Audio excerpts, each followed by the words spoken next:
अभिमानाने सांगतो, दिल्लीमध्ये आणि पंजाबमध्ये आम्ही ते राबवलं. एखाद्या नवीन पक्षाला महाराष्ट्रातली जनता कदाचित संधी देऊ शकते. लोकांचे प्रश्न कसे समोर येतील, निवडणूक मुद्द्यांवर कशी जाईल, ही लढाई अशी चालली की हा 7-12 कोणाच्या नावावर आहे महाराष्ट्रात. आता विधानसभेला नेमकं काय चित्र असणार आहे, आम आदमी पार्टीची काय भूमिका असणार आहे, आणि म्हणून शिक्षण आमचा अजेंडा नंबर 1 असणार आहे. इथले प्रतिसाद, इथला फीडबॅक वेगळा असू शकतो, पण हे 50 जागा नेमकं घेतलं पाहिजे, ही आमची तळमळ आहे आणि ही आमचा अजेंडा आहे. साधारणपणे असं गणित सगळं त्यावर आहे, फक्त कॉन्ट्रॅक्टरचे घरं भरण्याचे उद्योग आहेत. अशा अनेक गोष्टी सांगितल्या जातात, पण आम आदमी पार्टीची याच्यावरती काय? भाजपला सत्तेतून हटवणं हा आम आदमी पार्टीचा प्राधान्याचा प्रश्न होता.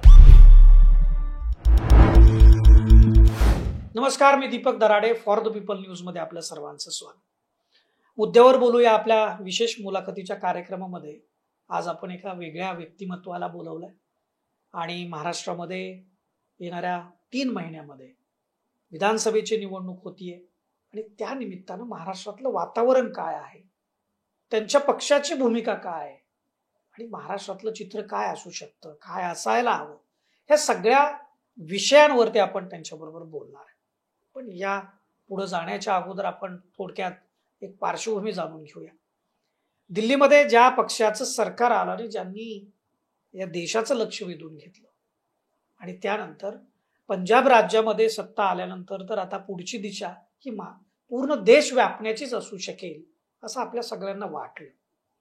त्या आम आदमी पार्टीचे महाराष्ट्र प्रदेशचे कार्यकारी अध्यक्ष अजित फाटके पाटील हे आपल्या सोबत आहेत. आपलं मनापासून स्वागत आहे फॉर द पीपल न्यूज मध्ये. सर्वात प्रथम दीपकजी धन्यवाद, आपण मला या ठिकाणी बोलवलं आणि ही मुलाखत आपण करतोय त्याबद्दल आपले खरंच मनापासून आभारी आहे. आणि मला आवडेल की आम आदमी पक्षाची भूमिका, वेगवेगळ्या विषयावरचं आमचे काय स्ट्रॅटेजी आहे किंवा त्या प्रश्नावरची भूमिका काय आहे, आपल्या माध्यमातून नक्कीच मला या ठिकाणी सांगायला आवडेल. थँक्यू.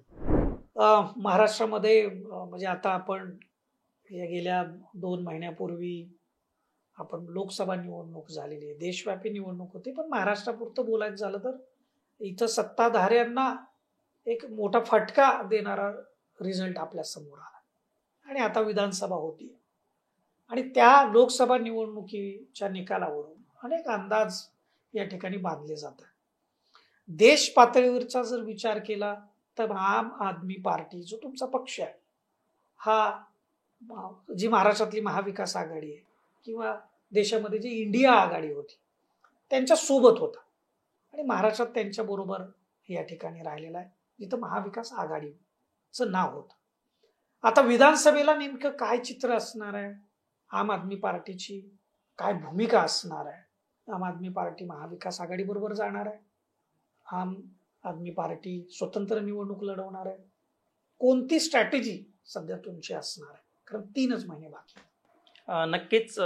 सर्वात प्रथम मी लोकसभेबद्दल जसं तुम्ही सांगितलं की आम आदमी पक्षाची ही भूमिका होती की इंडिया आघाडीमध्ये आपण पाहिजे आणि त्यामागे एक मोठं स्केलवर विचार केला होता की एकास एक आणि भाजपला सत्तेतून हटवणं हा आम आदमी पार्टीचा प्राधान्याचा प्रश्न होता आणि मग ते करत असताना इंडिया आघाडीबरोबर जाणं हे जास्त संयुक्तिक होतं. आणि म्हणून जर आपण बघितलं तर लोकसभेला महाराष्ट्रापुरतं जर बोलायचं म्हटलं तर कुठल्याही जागेची अपेक्षा न करता, म्हणजे पार्टीचे ॲस्पिरेशन्स असतील, आमच्या कार्यकर्त्यांचे, नेत्यांचे, पदाधिकाऱ्यांचे, कोणाच्याही वैयक्तिक ना पार्टीच्या आणि ना नेत्यांच्या महत्वाकांक्षा समोर न ठेवता त्या बाजूला ठेवून एका मोठ्या व्यापक अर्थाने आम्ही इंडिया आघाडीमध्ये सहभागी झालो होतो. आणि आपण बघितलं असेल ना किंबहुना बऱ्याच इंडिया आघाडीच्या नेत्यांनाही मान्य केलं की आम आदमी पक्षाचा प्रत्येक कार्यकर्ता, प्रत्येक पदाधिकारी कुठल्या अपेक्षा न करता अगदी ग्राउंडवर मोठ्या हिरिरीने त्या ठिकाणी प्रचारामध्ये होता. आणि महाराष्ट्रामध्ये जे निकाल आले त्यामध्ये मी म्हणेल की आम आदमी पार्टीने त्यांचा वाटा नक्कीच उचलला की जे वातावरण होतं आणि ज्या पद्धतीने प्रचार यंत्रणा राबवायची होती, यांच्या खांद्याला खांदा लावून सगळ्यांच्या महाविकास आघाडीच्या पक्षांच्या लढायचं होतं, ती भूमिका आम्ही 100% त्या ठिकाणी महाराष्ट्रामध्ये पार पाडली आणि आम्हाला त्याचा, सर्व कार्यकर्त्यांना आम्हाला त्याचा अभिमान आहे. आता ज्यावेळेस विधानसभेचा विषय येतो, नक्कीच तर विधानसभामध्ये सर्वात प्रथम मी तुम्हाला सांगू इच्छितो की आम आदमी पार्टी येणारी विधानसभा निवडणूक ही 100% करणार आहे. आज लढवणार आहात तुम्ही? आम्ही लढवणार आहोत. ही तर पहिला मुद्दा आहे. आता सध्या आम्ही पूर्ण 288 जागांवर चाचपणी करतोय आणि तयारी करतोय. त्यामुळे बरं. आत्ताची जी आमची भूमिका आहे तर आम आदमी पार्टी, कारण आमचा एक पक्ष आहे आणि पक्ष बरोबर. वाढवणं आणि आमची भूमिका, आणि पक्ष कशासाठी आहे तर सर्वसामान्यांच्या प्रश्नासाठी, म्हणून आम आदमी पार्टी आहे आणि त्याला केंद्रस्थानी ठेवून म्हणून पक्ष त्या ठिकाणी सत्तेत जाणं आणि सत्तेच्या माध्यमातून सर्वसामान्यांसाठी काम करणं हे आम आदमी पार्टीचं मुख्य धोरण आहे आणि त्याभोवती आम्ही स्टिक असतो. आणि मग हे करत असताना सध्या तरी आम्ही पूर्ण 288 जागांवर चाचपणी करून आम्ही तयारी करतोय. परंतु वरिष्ठ असतील वगैरे ते योग्य वेळी सगळं ते समोर येईलच आणि या संदर्भातली भूमिका येईल. भूमिका पण 100% मला सांगा, तुम्ही आता 288 जागावरती तुम्ही चाचपणी करताय, पण आता तुम्ही म्हणजे देश पातळीवरच्या इंडिया आघाडीचे घटक पक्ष, महाराष्ट्रामध्ये महाविकास आघाडीचे घटक पक्ष. नाही, यात मी एक म्हणेन की आता आम्ही जर तुम्ही जर समजा वरून जर असं ठरलं की आपल्याला एकत्र जायचंय, तर तुम्हाला किती स्पेस दिसेल? आता स्वतंत्र लढाईत झालं तर 288 तुमच्याच जागा आहेत, तिथं तुम्हाला लढायला मुभा आहे, त्याच्याविषयी प्रश्नच उपस्थित होत नाही. पण जर आघाडीमध्ये जर जायचं असेल तर किती स्पेस दिसतो तुम्हाला? किती जागा मिळू शकतील? म्हणजे उद्धव ठाकरे सध्या आग्रही आहेत, काँग्रेस आग्रही आहे, राष्ट्रवादीने तर अगोदरच सांगितलंय की आम्ही लोकसभेला कमी घेतलं म्हणजे विधानसभेला कमी घेऊ, असा त्याचा अर्थ होत नाही. तर इथं घटक पक्ष जे इतर आहेत, बरोबर, तुम्ही असाल, इतर मित्र पक्ष असतील, यांना किती स्कोप? नक्कीच. आता हा जो विषय आहे, खरं सांगायचं, ज्यावेळेस सगळे एकत्र बसतात, वरिष्ठ असतात, त्यावेळेस त्यावर जास्त खऱ्या अर्थाने चर्चा होते. परंतु जर आज बघितलं तर एक मी प्रॅक्टिकली सांगतो की साधारणपणे आम्ही 288 जसं म्हटलं चाचपणी करतोय आणि त्यातही आम्ही एक 100% आम्हाला आता जी ताकद आहे तर ती आम्हाला नक्कीच एक 50 जागेपर्यंत आता आमची निवडून येण्या इतपत ताकद आम्हाला जाणवते. लढाई आम्ही निकराने त्या ठिकाणी करू शकतो. बरोबर. तर साधारणपणे आत्ता तरी आम्ही पूर्णपणे 288चाच विचार करतोय आणि मग ज्यावेळेस वरिष्ठ बसतील, आणि आम आदमी पार्टी ही कार्यकर्ता बेस आणि केडर बेस पक्ष आहे, त्यामुळे या ठिकाणी आम्हाला नक्कीच ज्या ठिकाणी वरिष्ठ असतात ते निर्णय घेतात, काहीतरी एक मोठ्या त्यांच्याकडे जे असणारे डेटा पॉईंट, पुढच्या स्ट्रॅटेजी ह्या फार वेगळ्या असतात. त्यामुळे त्या ठिकाणावरून जो काही निर्णय होईल तो आम्ही 100% त्या दिशेनेच जाणार आहोत. परंतु जसं म्हटलं, या ठिकाणी जागेवर चर्चा करण्यात खरं सांगायचं तर आता ह्या परिस्थितीमध्ये किंवा या वेळेस तर एवढा पॉईंट मला वाटत नाही की किती जागा आणि काय जागा. तर जास्त आपले लोकांचे प्रश्न कसे समोर येतील, निवडणूक मुद्द्यांवर कशी जाईल आणि ते लोकांचे प्रश्न कसे मार्गी लागतील यावर आम्ही जास्त लक्ष देत असतो. त्यामुळे किती जागा, कोण जागा यापेक्षाही मी म्हणेल की लोकांचे प्रश्नावर कशी वाचा फुटेल आणि लोकांसाठी राज्य कसं राबवलं जाईल या ठिकाणी आम्ही जास्त आग्रही असतो. भारत दुनिया का सबसे बड़ा लोकतंत्र और एनएलसी भारत देश का सबसे बड़ा गैर राजनीतिक मंच। शक्तिशाली लोकतंत्र के लिए राहुल कराट का सार्थक कदम। मुंबई में हुआ ऐतिहासिक प्रथम राष्ट्रीय विधायक सम्मेलन।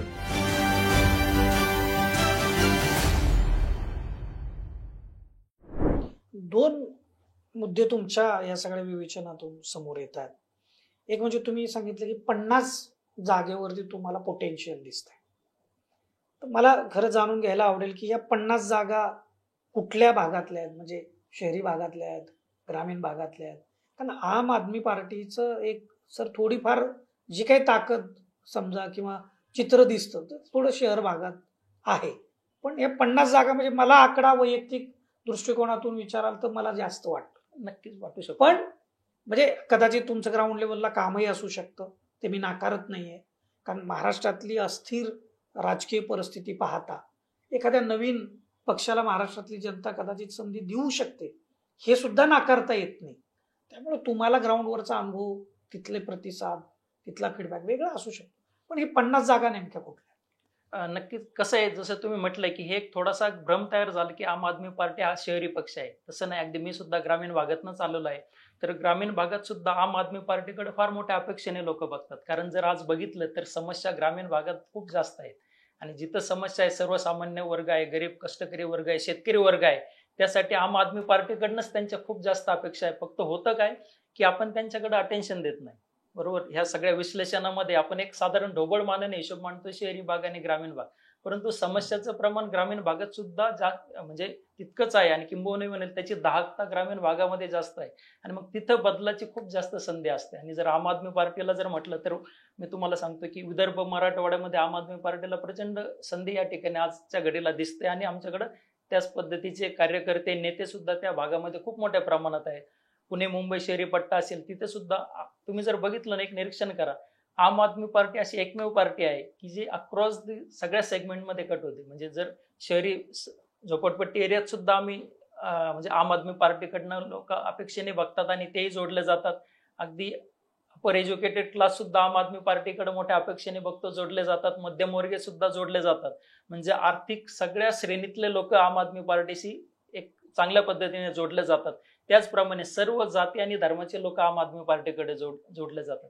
त्यामुळे कुठे एक वर्गवारी करत आम आदमी पार्टी इथे स्ट्रॉंग आहे, आम आदमी पार्टी इथे वीक आहे असं न होता, मी असं मानतो आणि ती परिस्थिती आहे, फक्त ती अजून समोर नाही आली, पण येणाऱ्या काळामध्ये नक्कीच ती समोर येईल की समाजाच्या सर्व आर्थिक स्तरावर, समाजाच्या वेगवेगळ्या ऑक्युपेशननुसार असेल किंवा समाजाच्या वेगवेगळ्या जाती धर्मानुसार सगळीकडे चालणारी आम आदमी पार्टी एकमेव पार्टी आहे जी कुणालाही वर्ज्य नाही. प्रत्येक माणसाला आम आदमी पार्टीबद्दल एक आपुलकी आहे, एक सहानुभूती आहे ना. आम आदमी पार्टी खरं या महाराष्ट्रामध्ये सत्तेत येऊन काहीतरी बदल घडू शकतो हा विश्वास मात्र नक्कीच सगळ्यांना आहे. फक्त ते झालं पाहिजे आणि ते करण्याची आमची जबाबदारी आहे सगळ्यांची की आम आदमी पार्टीला त्या पद्धतीने समाजासमोर आणणं आणि ते स्वरूप महाराष्ट्रामध्ये सगळ्यांसमोर घेऊन जाणं ह्या जबाबदारीने आम्ही काम करतो. पण नक्कीच सगळ्या वर्गामध्ये, सर्व स्तरामध्ये, ग्रामीण शहरी सगळीकडे आम आदमी पार्टीबद्दल नक्कीच एक मोठ्या अपेक्षेने लोक बघत आहेत. दुसरा मुद्दा आहे की तुम्ही मुद्द्यांवर फोकस केला, त्याचा उल्लेख केला. कुठले मुद्दे असे दिसतात, म्हणजे आपण ढोबळमानानं राजकारण जर बघायला गेलं तर शेतकरी घटक फार महत्वाचा दिसतो, त्यानंतर कामगार वर्ग आहे, त्यानंतर तुम्हाला शिक्षण क्षेत्राशी संबंधित काही प्रश्न असतात, म्हणजे विद्यार्थी केंद्रीभूत, की जिथं सातत्यानं धोरण बदलत राहतं आणि त्याचा फटका हा विद्यार्थ्यांना आणि पालकांना बसतो. आपण अनेक उदाहरणं त्याची देता येते. नीटच्या एक्झामचं उदाहरण ताजं आहे. त्यानंतर उद्योग क्षेत्र ज्याच्याकडं आपण कायम एका म्हणजे कुठल्या भिंगातून बघतो हेच मला लक्षात येत नाही. जसा आपल्याला शेतकरी घटक महत्वाचा आहे, ज्याला आपण शेतकरी राजा म्हणतो, तितकेच मला वाटतं उद्योजक सुद्धा महत्वाचे आहेत. त्यांना सुद्धा राजाच म्हटलं पाहिजे, कारण एक उद्योग सुरू करून ते किमान 500, 1000, 100 लोकांना, 50 लोकांना रोजगार देतात. आणि आपल्याकडची बेरोजगाराची जी एवढी मोठी समस्या आहे ती जर सोडवायची असेल तर आपल्याला उद्योगाशिवाय पर्याय नाही. आणि तिसरी एक गोष्ट आहे की आपण शेतकऱ्याला सांगतो की तू उद्योजकाप्रमाणे शेती कर, म्हणजे आपण पुन्हा शेतकऱ्याला उद्योजकच घडवण्याच्या दृष्टिकोनातून बोलत असतो. आणि तरी आपण उद्योजकांना एका वेगळ्या चष्म्यातून बघत असतो की ती जी बघण्याची दृष्टी आहे ही तिरस्काराची, द्वेषाची, अशा पद्धतीची आपल्याला साधारणपणे दिसते. चांगलं कोणी फारसं बोलत नाही. रतन टाटा सोडले तर सगळ्यांनाच लोक शिव्या घालतात, अशी परिस्थिती. पण वेगळ्या गोष्टींना आपण बघायला पाहिजे याच्याकडे. पण हे जे सगळे सेक्टर मी जे आता उल्लेख केले, यातले मुद्दे कुठले आहेत की जे आत्ताच्या राजकारणामध्ये महाराष्ट्रामध्ये सर्वाधिक फोकस किंवा एक वरच्या पातळीवरती असते, ज्याच्यावर ही निवडणूक होऊ शकते? खरं तर तुम्ही खूप चांगला विषयाला हात घातला की मुद्द्यांवर हे राजकारण कुठेतरी झालं पाहिजे. आणि जे तुम्ही मुद्दे घेतले ते आम आदमी पार्टीच्या अगदी जिव्हाळ्याचे मुद्दे आहेत. म्हणजे शिक्षण असेल, आरोग्य असेल, रोजगार असेल, शेतकरी वर्ग असेल, उद्योजक असतील, तर हे सगळे या अर्थव्यवस्थेचा, आपल्या देशाचा सगळा कणा आहे आणि त्याभोवतीच आम आदमी पार्टी काम करते. आपण एक एक मुद्दा घेऊया. आपण येऊ सुरुवात करूयात. मला आवडेल की शिक्षणाने, की ज्याची ओळखच आम आदमी पार्टी म्हटलं, अरविंदजी म्हटले, मनीष सिसोदियाजी म्हटले, तर काय ओळख बनवल्या आधी की शिक्षणापासून सुरुवात केली. कारण समाजामध्ये आपल्या पिढ्या शिकतील, आपले मुलं शिकतील तर तो पुढचा सक्षम असा समाज आणि आपला देश घडू शकतो. मग जर आपण बघितलं तर शिक्षण ही आम आदमी पार्टीची, शिक्षण आणि आरोग्य हे आम आदमी पार्टीची अगदी प्रायोरिटी आहे. आज जर आपण महाराष्ट्रात बघितलं दुर्दैवाने तर काय परिस्थिती आहे. महानगरपालिकेच्या शाळा असतील, जिल्हा परिषदच्या शाळा असतील, अगदी दयनीय अशी अवस्था आहे. ना तिथं स्वच्छतागृहाची व्यवस्था आहे, ना इन्फ्रास्ट्रक्चर आहे, ना शिक्षकांची त्या पद्धतीने लक्ष आहे. म्हणजे दुर्दैवाची. मी शिक्षकांना नाव ठेवत नाही, पण खरं सांगतो, मी पण अगदी जिल्हा परिषद शाळेमध्ये शिकलेलो आहे. आजही मी ग्रामीण भागामध्ये राहतो, शहरी भागातही राहतो. तर तुम्ही निरीक्षण करा, हा डेटा काढा की जिल्हा परिषदेच्या शाळेमध्ये जे शिक्षक शिकवतात त्यांचे मुलं सुद्धा त्या शाळेमध्ये ते टाकत नाहीत. ही फार विचार करण्यासारखी गोष्ट आहे. त्यांचे मुलं सुद्धा त्या जिल्ह्याच्या मुख्यालयाच्या ठिकाणी इंग्लिश मिडियममध्ये टाकतात. मग जर जो शिक्षक ज्या शाळेमध्ये मी शिकवतोय त्या शाळेत सुद्धा माझा मुलगा टाकायचा, माझी मानसिकता होत नसेल, तर ही व्यवस्था कुठेतरी आपल्याला वाटत नाही का बदलली पाहिजे? तर सगळ्यांना वाटतं बदलली पाहिजे, पण त्याला प्रायोरिटीवर कोण ठेवते? शिक्षणाकडे कुणाचं लक्ष आहे? आज आपण बघतो राजकारणाकडे, मीडियामध्ये असेल, सगळीकडे वेगवेगळ्या विषयावर आपण बोलतोय, पण आजचं आणि दुर्दैवाने महाराष्ट्राचं राजकारण अशा स्तरावर गेलंय की मी नेहमी म्हणत असतो सगळीकडे की असं ही लढाई अशी चालली की हा 7-12 कोणाच्या नावावर आहे महाराष्ट्राचा, तुमच्या नावावर आहे का माझ्या नावावर, अशा पातळीवर हे महाराष्ट्राचं राजकारण गेलंय. मग यावर शिक्षणावर कोण बोलतंय, आरोग्यावर कोण याच्यावरती मग बोलतंय? म्हणून आम आदमी, येतो मी त्याकडं, आम आदमी पार्टीची जी भूमिका आहे की शिक्षणावर, जसं आम्ही दिल्लीमध्ये बदल घडवला, पंजाबमध्ये सुद्धा त्या दिशेने प्रवास सुरू झाला आणि खूप चांगले बदल पंजाबमध्ये घडवलेत. मला सांगायला अभिमान आहे की दिल्लीमध्ये एकाच शाळेमध्ये एका बेंचवर रिक्षा चालकाचा मुलगा आणि मोठ्या बिझनेसमॅनचा किंवा सरकारी अधिकाऱ्याचा मुलगा एकाच बेंचवर बसून शिक्षण घेतात. ही दिल्लीची अवस्था आहे. खाजगी शाळेतून मुलं काढून सरकारी शाळांमध्ये मुलं भरती करण्याचं दिल्लीमध्ये फार मोठ्या प्रमाणावर झालं आणि दिल्लीने शिक्षणाचा पूर्ण स्पेक्ट्रम बदलून टाकला. अगदी 8वीपासूनच अगदी ज्याला आपण म्हणतो एंटरप्रेनर घडवण्याचं स्किल सेट असतील, बाकीचे तुम्हाला समाजात लागणारे स्किल सेट, ते अगदी शालेय पातळीपासूनच आम आदमी पार्टीने त्या ठिकाणी उपलब्ध करून दिले. आणि सगळ्यात महत्त्वाचं 2 गोष्टी यासाठी लागतात. एक इच्छाशक्ती लागते की आपल्याला हे शिक्षणची गरज जी आहे ती आपल्याला पूर्ण करायची, आणि दुसरी गोष्ट म्हणजे बजेट अलोकेट करावं लागतं. आपण जर बघितलं दरवर्षी केंद्र सरकारचं आत्ताच बजेट आलं, प्रत्येक वर्षी शिक्षणावरचा खर्च बजेट कमी कमी होत चालला. आणि कसे आपण अपेक्षा करतो? आम आदमी पार्टीने दिल्लीमध्ये जेवढं बजेट टाकलंय शिक्षणासाठी आणि त्यामार्फत त्यांनी ते, आणि इच्छाशक्ती होती, ग्राउंडवर काम केलं प्रत्यक्ष, आणि त्या माध्यमातून दिल्लीमध्ये शिक्षणाचा कायापालट आम आदमी पार्टीने घडवला. महाराष्ट्रामध्ये सुद्धा 100%, आणि महाराष्ट्राची तर आपली भूमी आहे, कर्मवीर भाऊराव पाटील यासारख्या कितीतरी व्यक्तिमत्व या महाराष्ट्रामध्ये होऊन गेलं. महात्मा ज्योतिबा फुले असतील, सावित्रीबाई फुले असतील, जो देश आपलं पूर्ण महाराष्ट्राकडनं त्याचा आपण आदर्श घेतो की शिक्षणाची मुहूर्तमेढ या ठिकाणी रोवली गेली सर्वसामान्यांसाठी. आज सर्वसामान्यांसाठी महाराष्ट्रामध्ये शिक्षण फार महागडं झालंय. उदाहरण म्हणून बघा की आपलं, तुम्ही आम्ही ज्या जनरेशनमध्ये शिकलो, माझं वैयक्तिक सांगतो किंवा तुमचंही बघा, कुणाचंही बघा, की आपला पदव्युत्तर शिक्षणापर्यंतचा जेवढा खर्च आहे त्याच्यापेक्षा जास्त खर्च आज 2री-3री पर्यंतच होतो मुलांचा, लोअर केजी पासून तर याच्यामध्ये. मग जोपर्यंत तो ग्रॅज्युएट होतोय, पोस्ट ग्रॅज्युएट होतोय, तोपर्यंत त्याच्या शिक्षणावर खर्च किती होतोय? बरं, खर्च करायचं म्हटलं तर त्या पद्धतीचं शिक्षण भेटतंय का? तर नाही भेटत आहे. त्यामुळे शिक्षण हा फार मोठा अजेंडा महाराष्ट्रासाठी, देशासाठी, आणि म्हणून हा मुद्दा आम्ही घेऊन जातोय की सर्व सरकारी शाळा आणि सर्व महानगरपालिकेच्या शाळा आम्ही इतक्या सक्षम करणार की टार्गेट ठेवणार की प्रत्येकाने पहिलं तुमचं प्रेफरन्स पाहिजे. आज पहिला प्रेफरन्स काय की महागड्या आणि प्रायव्हेट शाळामध्ये टाकायचं. ज्यावेळी क्षणी दर्जा कसा जज कसं करणार की शिक्षणाची अवस्था सुधारली का नाही? तर ज्या वेळेस मोठमोठे सरकारी अधिकारी, उद्योगपती, राजकारणी त्यांचे मुलं सरकारी शाळेमध्ये टाकतील, तो दिवस म्हणजे मी म्हणेल की शिक्षणाचा दर्जा सुधारतोय. कारण फुटपट्टी काय लावणार?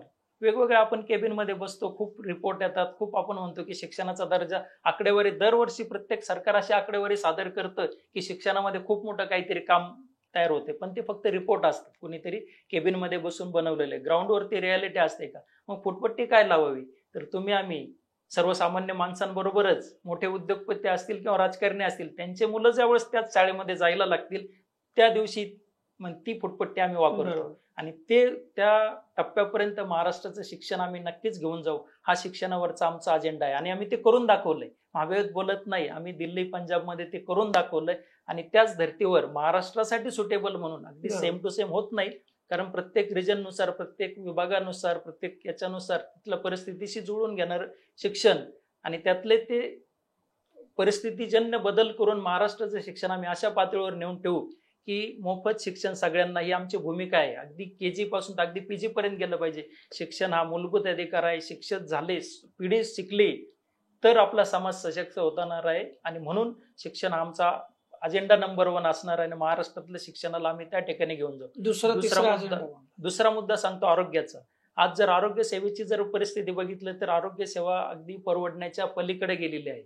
म्हणजे जीवनात झालेले बदल, त्यानिमित्त येणारे वेगवेगळे आजार आणि आजारावरचा होणारा खर्च हा प्रचंड मोठ्या प्रमाणात वाढला. काही लोक ते अफोर्ड करू शकतात, पण त्यातही फार मोठा तुमचा हिस्सा आरोग्यावर खर्च होतो. आणि गरीब लोकांचं तर परिस्थिती फार बिकट आहे. तुम्ही कुठल्याही सरकारी हॉस्पिटलमध्ये जा, आज अशी इतकी बिकट परिस्थिती आहे की तिथं जाऊन उपचार घेण्यासाठी आपण आलोय की आपण इथं मृत्यूच्या दारात जाण्यासाठी आलो. आज प्राथमिक आरोग्य केंद्रांची ग्रामीण भागातली अवस्था बघा, अक्षरशः काही सुविधा नाहीत. प्राथमिक आरोग्य केंद्र शहरातही तेच आहे आणि ग्रामीण भागातही ते आहे. आणि जर आपण बघितलं तर आज तुम्ही गणित मांडा, खरंच कुणालाही विचारा, जो संसारी माणूस आहे, आपण कुटुंब चालवतो, सगळ्यात जास्त खर्च कोणत्या गोष्टीवर होतो, तर तुम्ही गाडा, शिक्षण आणि आरोग्य यावर सगळ्यात जास्त कोणत्याही कुटुंबाचा खर्च होतो. आणि तो खर्च एवढा मोठा असतो की जर जे हॉस्पिटल काय त्यांनी सेव्हिंग केलेलं आहे ते सगळं संपून सेव्हिंग जातं. जातं, कर्जबाजारी होतो माणूस. एक ऑपरेशन आलं, एक आरोग्याचा काही प्रश्न आला तर ते कुटुंब 2 ते 3 वर्षांनी मागे जातं, कर्जबाजारी होतं. आणि ते कर्ज फेडण्यामध्ये एकदा त्या चक्रामध्ये अडकला की माणूस त्यातनं बाहेर येत नाही. प्लस मुलांच्या शिक्षणाचा प्रश्न येतो, पुण्यासारख्या मुंबईसारख्या ठिकाणी शहरी भागात पाठवायचा प्रश्न येतो, किंवा त्याच्या फीज पण असतील. मग याच्यावरती उपाय काय, उपाय याच्यावर कुठल्या पद्धतीने ही व्यवस्था सुद्धा की आरोग्य आणि शिक्षण, आम्ही आम आदमी पार्टी अशी मानतं, ही सरकारची जबाबदारी आहे. इतक्या गोष्टी तरी आपण दिलंच पाहिजे आपल्या समाजाला, ज्याच्यासाठी आपण सत्ता राबवतो. आरोग्य आणि शिक्षण मोफत आणि दर्जेदार, या दोन्ही पण गोष्टी महत्वाच्या आहेत. मोफत भेटलं पाहिजे आणि दर्जेदार भेटलं पाहिजे. आणि अभिमानाने सांगतो, दिल्लीमध्ये आणि पंजाबमध्ये आम्ही ते राबवलं. दिल्लीमध्ये म्हणजे मी म्हणतो म्हणून नाही, तुम्ही माहिती घ्या, मोहल्ला क्लिनिकच्या माध्यमातून असेल, सरकारी हॉस्पिटल असेल, दिल्लीचे सरकारी हॉस्पिटल वाटत नाही. अगदी प्रायव्हेट पेक्षाही सुसज्ज सेवा आणि मोफत सेवा त्या ठिकाणी दिल्लीमध्ये भेटते. आणि लोक त्या ठिकाणी असे पण उदाहरणं होतात की आजूबाजूच्या राज्यातनं लोक दिल्लीमध्ये आरोग्य सेवेसाठी जातात. एवढा बेंचमार्क दिल्लीमध्ये सेट केला. तर जसं म्हटलं, काय लागतं, इच्छाशक्ती लागते आणि बजेट लागतं. दिल्लीमध्ये म्हणजे का दिल्ली करतो, तर ते आम्ही मॉडेल बनवले, करून दाखवलंय, सगळ्यांना सांगतोय की आम्ही त्यासाठी सक्षम आहोत. आणि तीच इच्छाशक्ती घेऊन पूर्ण देशात आम्ही काम करतो, महाराष्ट्रामध्ये सुद्धा आम्ही काम करतोय.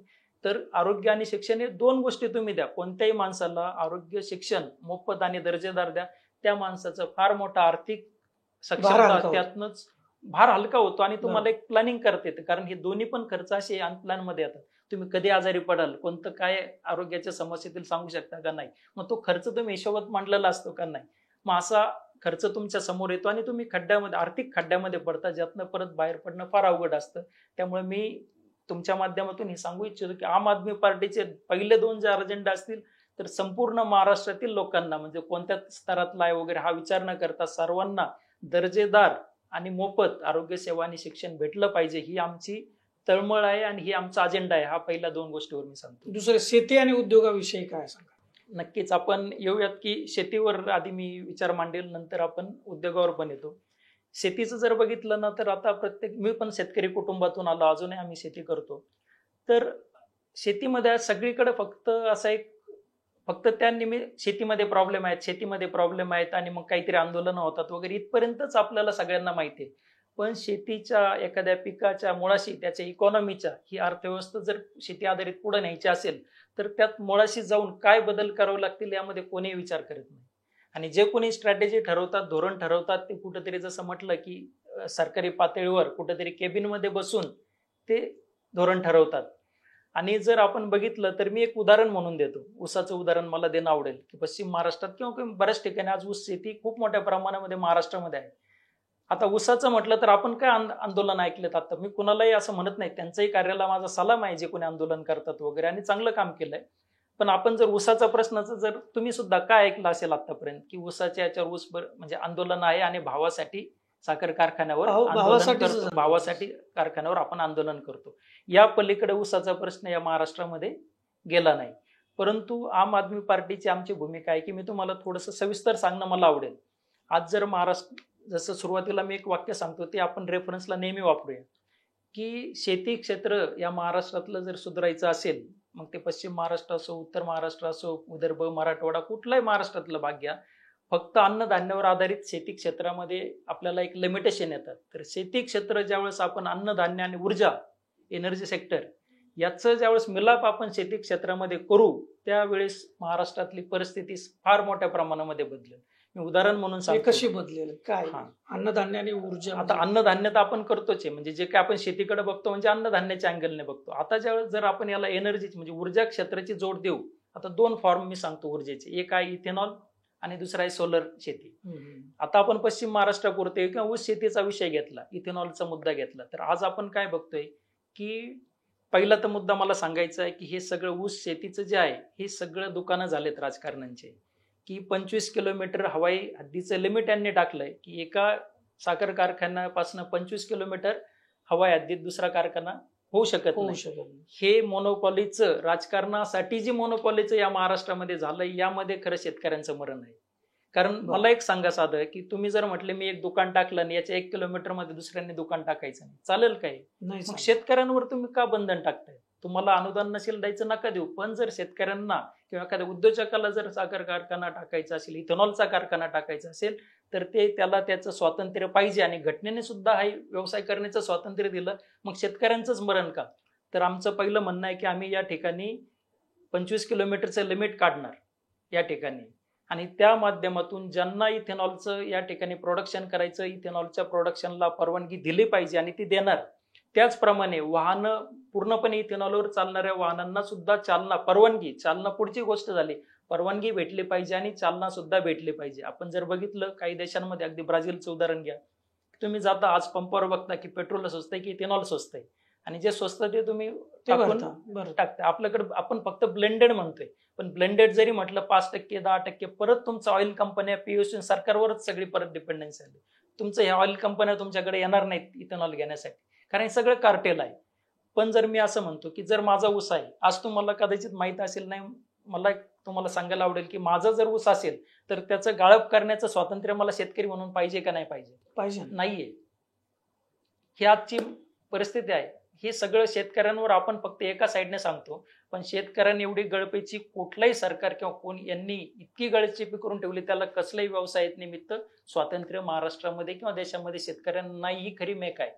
इथेनॉलचं जर उदाहरण घेतलं, जर शेतकरी ग्रुप एकत्र आला, माझा ऊस आहे, मी त्याचं गाळप करतो, मी त्याचं इथेनॉल बनवतो, मी इथेनॉलचा पंप टाकतो आणि त्या वाहन जे चालतात इथेनॉलवर त्याला मी इथेनॉल सप्लाय करतो, यामध्ये अडचण काय असावी? कुणाची अडचण असायची काही कारण नाही, तरी हे होऊ देत नाही का? तर यातनं राजकारण संपतं लोकांचं, आणि म्हणून शेतकऱ्यांच्या मानगुटीवर राजकारणासाठी बसलेलं हे साखर उद्योग आहे. इथेनॉल 65 रुपयाने जरी दिलं तरी 4700 रुपयापर्यंत ऊसाला भाव भेटू शकतो. हे गणित आहे, मी वेगळं काही सांगत नाही. माहिती घ्या, कोणी आमचं तर आव्हान आहे कोणालाही, यावर सार्वजनिक व्यासपीठावर चर्चा होऊ द्या. आणि इथेनॉल आधारित अर्थव्यवस्था का होऊ शकत नाही याच्यावर कोणी समजून सांगावं शेतकऱ्यांना, कुणाकडे याचं उत्तर नाही. आम आदमी पार्टीची स्पष्ट भूमिका आहे की पण ही जी सगळी तुमची भूमिका आहे की शेतकऱ्यांना समजून सांगण्यासाठीची तुमची यंत्रणा काय आहे? नक्कीच आम्ही त्या दिशेने प्रवास सुरू केला आहे. आम्ही वेगवेगळे शेतकरी, नक्कीच की ज्या प्रमाणावर त्याचं प्रबोधन होणं किंवा लोकांमध्ये भूमिका घेऊन जायला पाहिजे त्या पद्धती तेवढ्या मोठ्या प्रमाणावर अजून दिसत नाही, पण आमचे प्रयत्न त्या दिशेने नक्कीच सुरू झालेले आहेत की आम्ही वेगवेगळे छोटे छोटे शेतकरी गट असतील, मेळावे असतील, त्या पद्धतीने प्रयत्न सुरू केले. पण जसं तुम्ही पण जाणता, मी पण जाणतो आणि आपल्याला माहिती आहे, आम आदमी पार्टी आता एक बाळसं धरणारी महाराष्ट्रामध्ये आता त्या उभारीच्या दिशेने जाणारी एक पार्टी आहे. कदाचित त्यामुळे त्याचा वेग थोडासा कमी वाटू शकतो, पण तो वाढवण्याचे आमचे अगदी प्रयत्न नुकत्याच काळात खूप मोठ्या प्रमाणावर आम्ही सुरू झाले. जसं मी तुम्हाला ऊसाचं इथेनॉलचं गणित समजून सांगितलं, मला आवडेल सोलर शेतीचं गणित समजून सांगणं. मराठवाडा आणि विदर्भ जर असेल तर क्षेत्र खूप मोठमोठ्या प्रमाणात आहेत. पश्चिम महाराष्ट्रात तरी काय झालं, शेतीची मालकी अगदी गुंठ्यांपर्यंत आली, बरोबर, शेतकऱ्यांची. पण विदर्भ आणि मराठवाड्यामध्ये तशी परिस्थिती नाही, मोठमोठे क्षेत्र अजूनही शेतकऱ्यांकडे अवेलेबल आहेत. तिथे आपले हे बाकीची शेती चालणार आहे का, ऊस शेती किंवा बाकी नाही. सोलर शेतीचा प्रयोग आपण मराठवाडा आणि विदर्भामध्ये राबवला पाहिजे. मी थोडक्यात गणित तुम्हाला समजून सांगतो.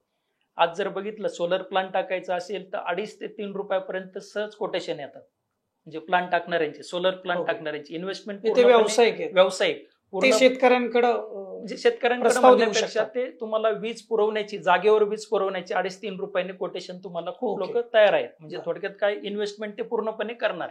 मग त्यांना काय लागतं, आता जागा लागते, बरोबर, जागा शेतकऱ्यांची, पण विकायची नाही, शेतकरी त्यामध्ये भागीदार पाहिजे. प्रत्येक युनिट मागे शेतकऱ्याला 1 रुपया जरी आपण म्हटलं सुरुवातीला, 1 रुपया शेतकऱ्याला भेटला पाहिजे.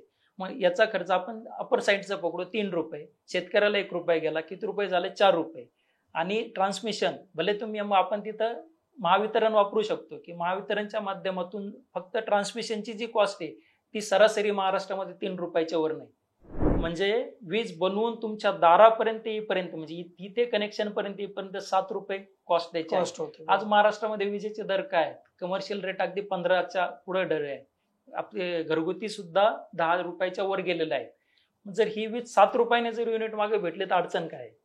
सगळ्यांचा फायदा आहे ग्राहकांचा, महावितरण सुद्धा त्यांना अडचण, मोठ्या प्रमाणात विदर्भ मराठवाड्यामध्ये शेतकऱ्यांना येईल, बरोबर. ग्राहक फायद्यामध्ये आहेत, जो प्लांट टाकतो तो फायद्यामध्ये आहे, महावितरण फायद्यामध्ये आहे, शेतकऱ्यांचं गणित सांगतो. 1 मेगावॅट सोलरसाठी साधारणपणे 5 एकर क्षेत्र लागतं. आणि महाराष्ट्रामध्ये जेवढे सूर्याचे म्हणजे आपल्याकडे जेवढं ऊन पडतं आणि त्या हिशोबाने बघितलं तर 15 ते 17 लाख युनिट महाराष्ट्रामध्ये सरासरी म्हणतोय मी ते बनतात. बरोबर. मग एका वर्षामध्ये 5 एकराच्या मागे 15 ते 17 लाख, आपण 15 लाख पकडू कमी साईडला, 1 रुपयाने जरी म्हटलं, जसं आपण म्हटलंय, तर 15 लाख रुपये त्या शेतकऱ्याला वार्षिक भेटू शकतात 5 एकरामागे. मला महाराष्ट्रामध्ये कोणत्याही कुणी सांगावं की कोणता मराठवाडा आणि विदर्भाचा शेतकरी काही इन्व्हेस्टमेंट न करता आपल्या शेतीच्या आधारावर वर्षाला 5 एकरामागे 15 लाख कोण कमवत नाही. मग कितीच इथं शेतकऱ्याला इन्व्हेस्टमेंट पण करायचं नाही. बरोबर. मेंटेनन्स मध्ये तो सहभागी होऊ शकतो. त्या बदल्यात कंपन्यांचं बजेट असतं, त्याची त्याला तिथले उद्योजक म्हणून त्यातले त्यांना त्यातनं इन्कम होऊ शकतं. आणि मग असं जर असतं सोलर शेती म्हणून प्रमोट करण्यात काहीच अडचण नसावी, केलं पाहिजे. म्हणजे जिथं ग्राहकांचा पण फायदा आहे, तुमचं वीज बिल सगळ्या महाराष्ट्राचा अर्ध्यावर येणार. बरोबर. आणि शेतकऱ्यांना सुद्धा फार मोठ्या प्रमाणात, कारण शेतीमध्ये ग्राहकांचाही फायदा आहे, शेतकऱ्यांचाही फायदा आहे की ह्या इन्व्हेस्टरसाठी पण फायदा आहे. बरोबर. मग विदर्भ मराठवाड्यामध्ये का आपण राबवलं नाही पाहिजे? तर 100% मग असा हा ज्याला मी म्हणतो होलिस्टिक अप्रोचने प्रॉब्लेमच्या मुळाशी खऱ्या अर्थानं शेतकरी उद्योजक होऊ शकतो, 100% होऊ शकतो. मग हे करण्यास पण ही इच्छाशक्ती नाही किंवा त्यांना विचार सुद्धा नाही. आपलं राजकारण येऊन थांबलंय सगळं. फक्त तुम्हालाही माहिती आहे की ज्या पद्धतीने या पद्धतीने कोण विचार करते किंवा चर्चा करते, ते मुद्दे कोण आणते? तर आम आदमी पार्टी म्हणते की आम्ही उसाला, इथेनॉल आधारित अर्थव्यवस्था या महाराष्ट्रामध्ये उभी करणार. विदर्भ आणि मराठवाड्यामध्ये सोलर शेतीचं आम्ही प्रयोग राबवणार आणि त्या माध्यमातून त्या भागातल्या शेतकऱ्यांचं सक्षमीकरण आम्ही करणार. अजून एक मुद्दा तुम्हाला त्याच संदर्भात आहे शेतीचा म्हणून सांगतो की पाण्याचा प्रश्न मोठा जटिल असतो किंवा विदर्भ मराठवाड्यामध्ये फार प्रचंड पाण्याचा आहे. मग आता आपण वेगवेगळ्या स्कीम आणतं सरकार, पण ह्या सगळ्या ज्या योजना आहेत ना, जर मुळाशी जाऊन बघितलं, फक्त कॉन्ट्रॅक्टर धार्जिना योजना आहेत. तुम्ही कोणत्याही योजना बघा, यातनं काय होतं? फक्त तुमचं पहिलं ते जलयुक्त शिवार असू द्या, पाणी अडवा, पाणी जिरवा असू द्या, फक्त ह्या कॉन्ट्रॅक्टरचे 4 पोकलँड एका महिन्यात नील झाले, त्या कॉन्ट्रॅक्टरचे JCB एका महिन्यात नील झाले. साधारणपणे असं गणित सगळे त्यावर आहे. फक्त कॉन्ट्रॅक्टरचे घरं भरण्याचे उद्योग आहेत. जर आपण त्यातही मुळाशी जर आपण गेलो तर पाऊस पडण्याचं प्रमाण एक ठरलेलं आहे. मी तुम्हाला साधं एक उदाहरण देतो. समजा मी आता नगर जिल्ह्यातून आलो. नगर जिल्ह्याच्या पाणलोट क्षेत्राचं पाणी जातं जायकवाडी धरणामध्ये. मी पाणी अडवा, पाणी जिरवा आणि जलयुक्त शिवाराच्या विरोधात नाही, पण त्याच्यातली मेघ तुम्हाला सांगतो.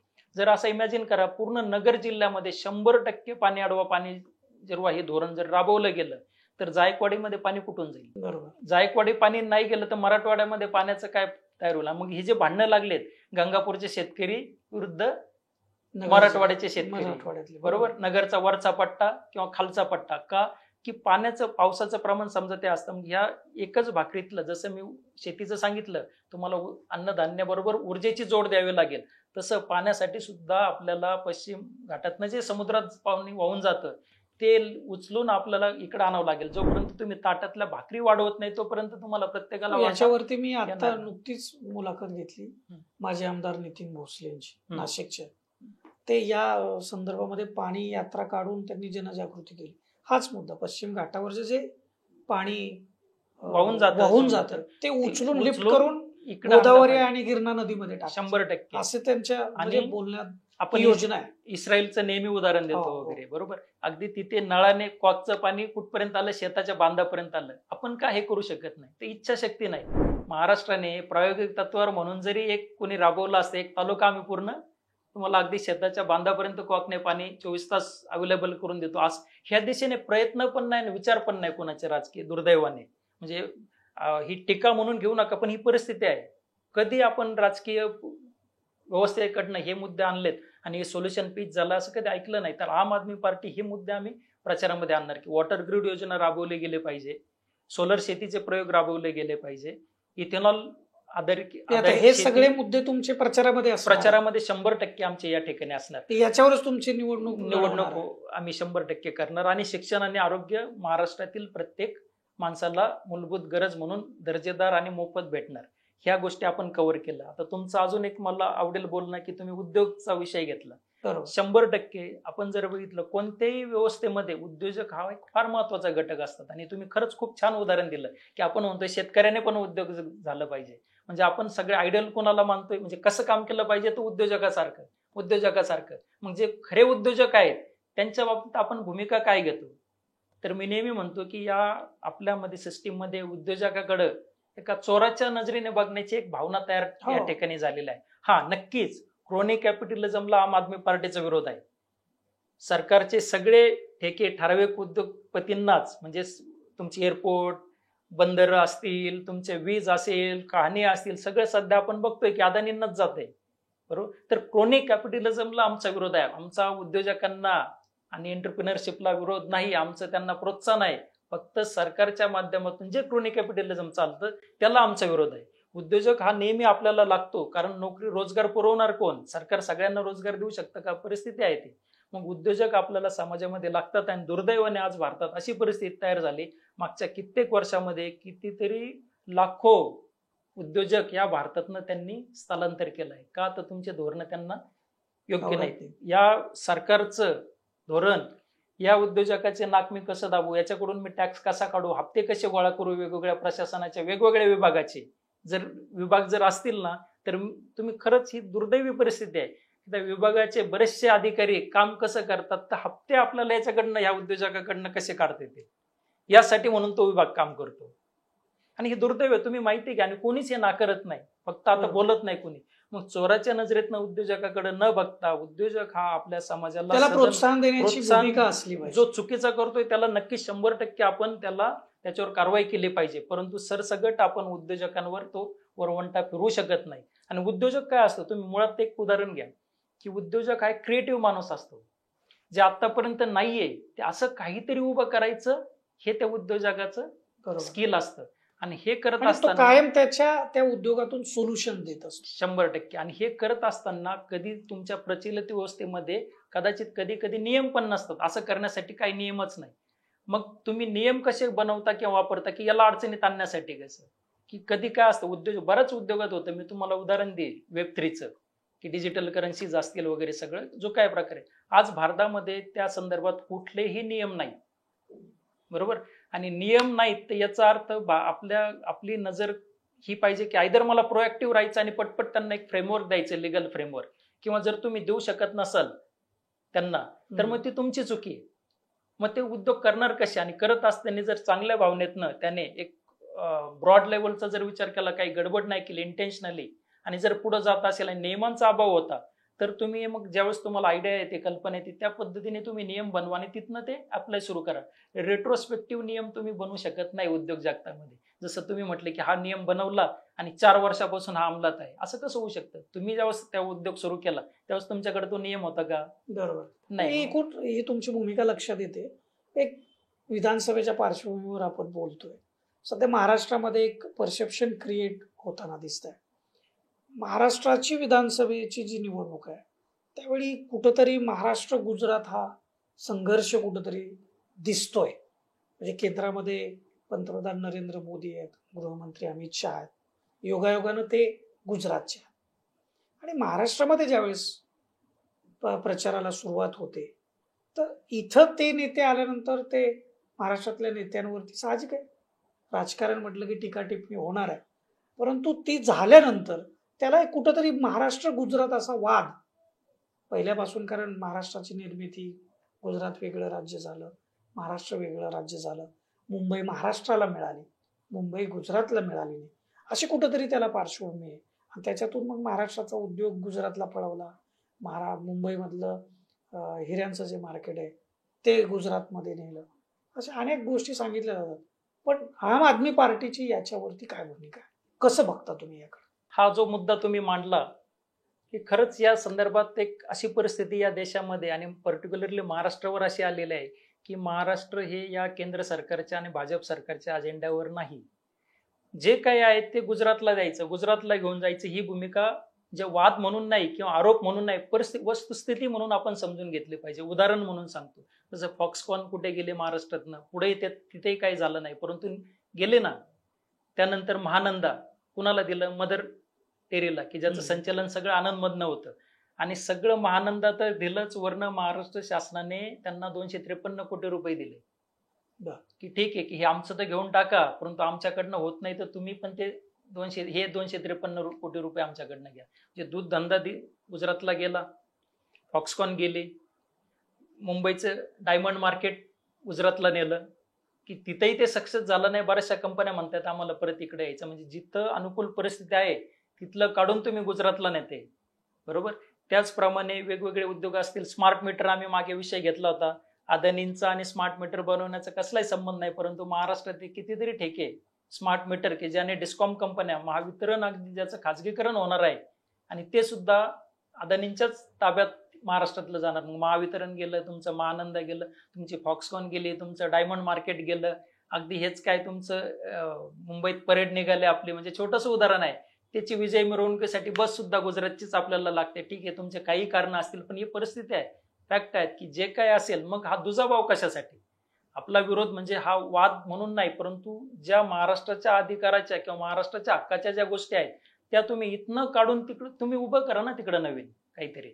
पण जे महाराष्ट्राच्या हक्काचं आहे त्या गोष्टी तिकडे घेऊन जाण्याचं जे दुर्दैवी प्रकार या ठिकाणी केंद्राच्या माध्यमातून घडतायत. आणि दुर्दैवाने महाराष्ट्रातल्या सत्तेत जे आहेत ते सुद्धा आपली सत्ता टिकली पाहिजे, या खुर्चीवर आपण बसलो पाहिजे म्हणून या ठिकाणी त्या गोष्टींना विरोध करत नाही. आज तुम्हाला मी अगदी मोठ्या जबाबदारीने सांगतो, तुम्ही माहिती घ्या. महाराष्ट्रातले जाणारे कॉन्ट्रॅक्टची सगळी माहिती काढा, माहिती अधिकारात वगैरे सगळ्या. मी मोठ्या जबाबदारीने सांगतो, याच्यातला मोठा हिस्सा प्रत्यक्ष किंवा अप्रत्यक्ष हा गुजराती कंपन्यांना जातो. महाराष्ट्रात कोणतेही कॉन्ट्रॅक्ट असू द्या. आणि मग ही जर परिस्थिती असेल तर महाराष्ट्रात उद्योजक नाहीत का? मराठी मुलं नाहीत का? वेगवेगळ्या समस्या नाहीत का? मग आणि महाराष्ट्र हे उद्योजकासाठी, महाराष्ट्र आर्थिक राजधानी मुंबई आहे, अजूनही आहे. आणि महाराष्ट्र हे उद्यमशील राज्य आहे, पुरोगामी राज्य आहे. महाराष्ट्रामध्ये देशाला उद्योग कसे करायचे या महाराष्ट्राने दाखवलं. आणि अजूनही तेच एंटरप्रेन्युअर स्किल स्पिरिट या महाराष्ट्राच्या तरुण पिढीमध्ये सुद्धा आहे. परंतु जर तुम्ही त्यांच्या हातातल्या संधी घेऊन जर गुजरातला देणार असेल तर हे केंद्र सरकार दुजाभाव करणार 100% आहे. हा वादाचा विषय नाही, ही वस्तुस्थिती आहे. आणि केंद्र सरकार हे पूर्ण देशाचं असतं. मग हे विषय येणाऱ्या निवडणुकीमध्ये 100% आम्ही 100% सांगतोय की ही निवडणूक याच्यासाठी ठरवायची आहे की हे सगळं आपल्याला महाराष्ट्रातले उद्योग, महाराष्ट्रातला दूध उद्योग, महाराष्ट्रातले डिस्कॉम, महाराष्ट्रातल्या तरुणांना भेटणारे रोजगार असतील, आपले कॉन्ट्रॅक्ट असतील, आपले वेगवेगळ्या पद्धतीचे संचालन करणाऱ्या संस्था असतील, ह्या आपल्याला महाराष्ट्रातच ठेवायच्यात, इथंच टिकवायच्यात, मोठ्या करायच्यात, रुजवायच्यात की हे सगळं गुजरातच्या हाती द्यायचं, ही ठरवणारी ही 2019ची विधानसभा निवडणूक आहे. 2024ची विधानसभा निवडणूक हे ठरवणार आहे की महाराष्ट्र उद्योग जगतामध्ये आपलं एक प्रगतिशील राज्य म्हणून आपल्याला आपल्या महाराष्ट्राला पुढे घेऊन जायचं की गुजरातच्या अंमलाखाली आपल्याला महाराष्ट्राने काम करायचं, हे ठरवणारी एका वाक्यात सांगायचं तर 2024ची विधानसभा निवडणूक आहे. तुम्ही एका वाक्यात शेवटी समारोप केला, परंतु बरंच विश्लेषण तुम्ही या निमित्तानं केलेलं आहे. ते शिक्षण असेल, उद्योग असेल, आरोग्य असेल, शेती असेल खास करून, आणि राजकीय पार्श्वभूमी ज्यावेळेस तुम्ही सांगत होता या सगळ्या गोष्टी, तर मग आम आदमी पार्टीला तुमच्या मतानुसार एक वेगळं भवितव्य दाखवणारी ही निवडणूक असेल असं तुमचं मत आहे. येणाऱ्या निवडणुकीसाठी तुम्हाला शुभेच्छा. महाराष्ट्रातली जनता आम आदमी पार्टीकडून वेगळी अपेक्षा निश्चितपणे ठेवून असेल. सध्याची राजकीय परिस्थिती पाहता येणाऱ्या निवडणुकीत काय घडतंय हा काळच सांगेल. आपण वेळ दिलात त्याबद्दल मनापासून धन्यवाद. थँक्यू, धन्यवाद. येणाऱ्या विधानसभा निवडणुकीमध्ये काय परिस्थिती असेल, कुठले मुद्दे असतील, खरंच मुद्द्यांवर निवडणूक होणार आहे का पुन्हाच त्या शेळ्या कढीला ऊत आणणारे मुद्दे समोर येणार आहेत? हा आता प्रचार सुरू होईलच, इव्हन खरं तर झालाय सुद्धा. पण जसजशी निवडणूक जवळ येईल तसतसे अनेक रंग त्याच्यामध्ये आपल्याला भरलेले दिसतील. आपण सातत्यानं या संदर्भात घडणाऱ्या घडामोडींचं विश्लेषण करत राहू, अनेक मान्यवरांशी बोलत राहू. तोपर्यंत आपण फॉर द पीपल न्यूज चॅनलला आपण सबस्क्राईब करा, फॉलो करा, लाईक करा. धन्यवाद.